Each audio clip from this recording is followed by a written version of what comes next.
Why you should never drive in reverse for too long. The unseen mechanic's nightmare. We've all been there.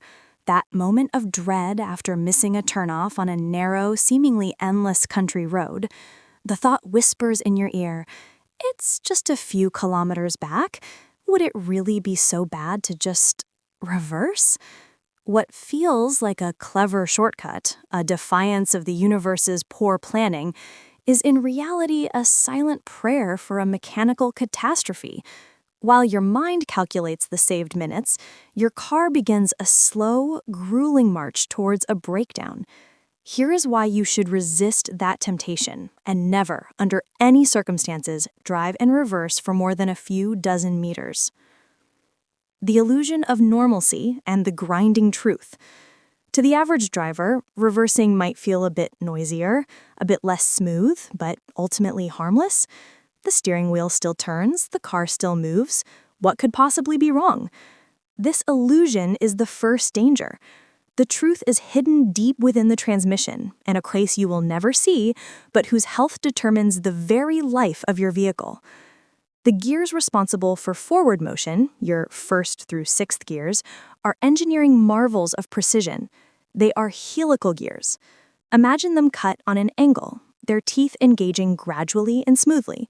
This design allows multiple teeth to share the load at any given moment, resulting in quiet, efficient, and robust power transfer. It's a synchronized, graceful dance. Now meet the reverse gear. In the vast majority of cars, it is a spur gear. Its teeth are straight, cut parallel to the shaft. It's a simpler, cheaper design to manufacture because it only needs to serve one purpose: to briefly and violently change the direction of rotation. When you engage reverse, it's not a graceful dance. It's a percussive, metallic clunk. The straight teeth engage with their counterpart all at once, with a shocking, immediate impact. There is no gradual sharing of load. The entire force of the engine is transferred through a tiny, brutal surface area. This creates immense pressure, generates significant heat, and leads to rapid, abrasive wear. Driving forward for miles gently polishes the gears. Driving in reverse for miles is like taking a file to them, slowly but surely shaving away precious metal until failure is inevitable. The suffocating engine, a battle against overheating. Your car's cooling system is a masterpiece of aerodynamic engineering, but it has one fundamental assumption baked into its design. The car will be moving forward. The radiator is strategically placed at the front of the engine bay, directly in the path of the incoming air. As you drive, a ram air effect forces cool air through the radiator's delicate fins, efficiently carrying away the engine's scorching waste heat. It's a system that works beautifully when used as intended. Now put the car in reverse. Suddenly, the radiator is at the back of the airflow.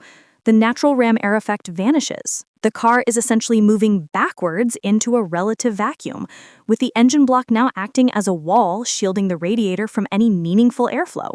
The system's first line of defense is lost. In this desperate state, the car's computer triggers its backup, the electric cooling fan. This fan, which usually only assists at low speeds or in traffic, is now the sole guardian against a meltdown.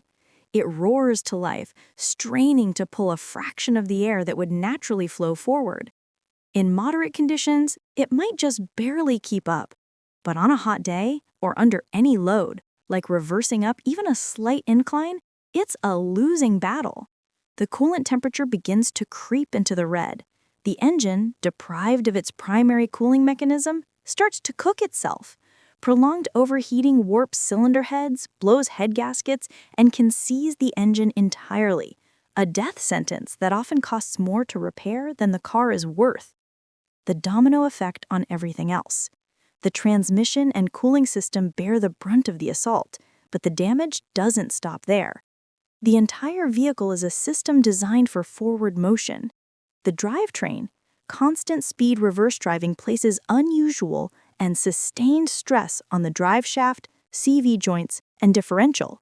These components are built to handle the dynamic loads of acceleration and deceleration while moving forward. not the constant, unnatural strain of high-speed backwards travel. Lubrication. Certain components, particularly in the transmission, rely on splash lubrication where moving parts dip into and fling oil. The reverse gear's operation and the altered rotation of other components can disrupt this delicate oiling system, leading to dry spots and accelerated wear. Safety compromises. This is the most immediate danger. Your steering geometry becomes unnaturally responsive and twitchy.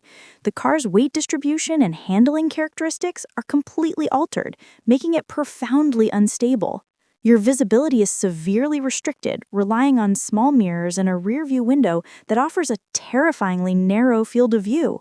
You are a hazard to yourself, your passengers, and everyone around you. The final verdict. So the next time that tempting thought emerges, remember what is truly happening. You are not just saving a few minutes. You are willingly subjecting your car's heart and soul to a destructive, abusive process. You are grinding down its gears, suffocating its engine, and straining every component that makes it move. Reversing for a minute to get out of a dead end is one thing, but reversing for just a couple of kilometers is a gamble with devastating odds. It's a slow-motion act of mechanical suicide. Turn the car around. Find a safe place, do whatever you need to do to point it forward. Your wallet, your safety, and your car will thank you for heeding this one simple rule. Never drive in reverse for too long.